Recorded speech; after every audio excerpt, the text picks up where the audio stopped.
we're just throwing away the key to children. Nobody wants to see past the blue suit. No one wants to see the person. They are doing their time. We're doing their time with them, and then some.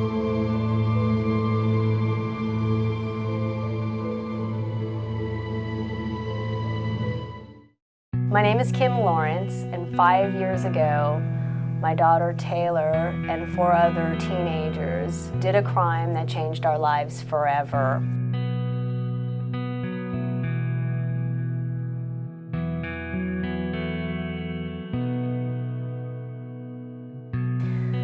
While no one was physically injured or killed or physically injured, they got 10 years in prison and 10 years probation. And that is sad because we're just throwing away the key to children, because a lot of people have been in there since they were young.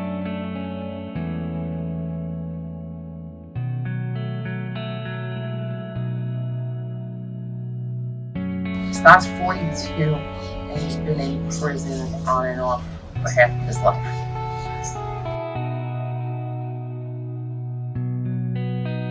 He had access to online. And one day I was at work and this guy's picture popped up. One day, a week into it, we started seeing that this could be something that was serious. And he was like, well, I have to tell you something. At first I was like, whoa. And I laid down all these rules and I was like, this is not gonna go anywhere and everything. 2 weeks into it, he's like, you want me to send you visitation papers? We connected on so many levels and it was just like, wow, is this like even possible? But when you're in it like this, you're willing to take that chance.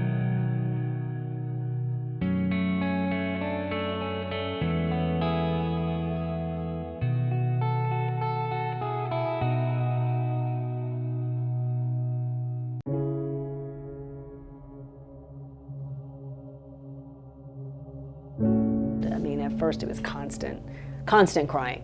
You have no idea what you're up against. Us family members, we do the time with them. And depending on how long the time is, the process of grievance is very comparable to the process of death grievance.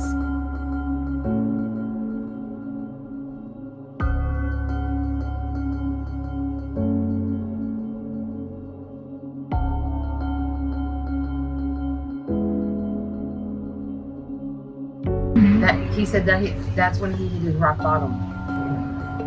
He realized he was at his lowest of lows. And he reflected back on his life and he realized that the drugs, the crime, all this wasn't worth it. Because his mom was his best friend. To hear it from a chaplain,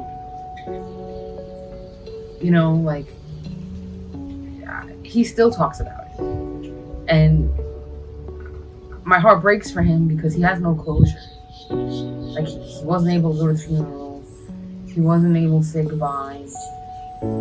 But I think for him, it was a turning point because now he says he doesn't fit into that world no more. You start thinking about, my gosh, what kind of life is she gonna have? She'll never be able to cheerlead again because that was what she did. She was a competitive cheerleader. I won't get to see her walk down the aisle at a traditional graduation. So, like, for me, it's 10 years, but I will not get to see her be a teenager. I've lost that whole decade.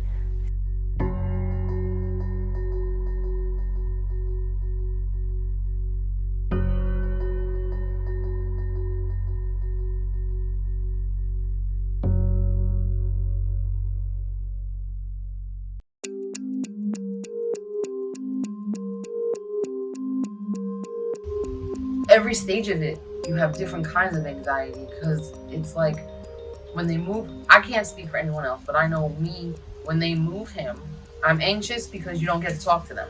It's crazy because you don't know where he is, so that's my anxiety. Like, is he okay? Did something happen to him? What part of the facility is he in? Like, is he here? Is he there? I stress over that. You don't know what to do. You're stuck. Who do you call? Who beat you up? I can't talk. Who beat you? You don't know what's happening. And then when you call, everybody, oh, he's fine. But he's not. He's not fine. So then your anxiety just kicks in. Those are the calls that make you say, every time he moves, is this gonna happen? Is someone gonna hurt him? If my phone rings during the work day, it stresses me out. Like, because she knows I'm at work, so if it rings, I'm like, oh my God, why is she calling me? You know, and sometimes I can't get it at the moment, but you know, it's like an anxiety. So yeah, it really has taken over my life. You have to make that decision whether you're gonna live your life or not. And there are times that I do go and I live my life, and 9 times out of 10 I don't. Because I feel bad. Because it's like, why should I be having fun when my significant other can't? I mean, and until it happens to you, you don't understand. But when it happens to you, now you became one of us. And then there's a lot of us. I mean, it's over 40% that someone has a loved one in prison in America. And I mean, there is no one else that would understand this kind of network or how you feel or anything like that. So you are isolated, and you do feel stigmatized. You do. I mean, people write nasty comments on Facebook all the time. I mean, it's just, you know, it's hateful. They don't understand. It can happen to anybody. We're doing their time with them, and then some.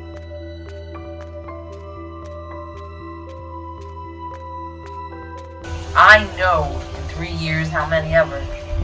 Scott's walking out those doors. There's a light. 80% of these women don't have a light.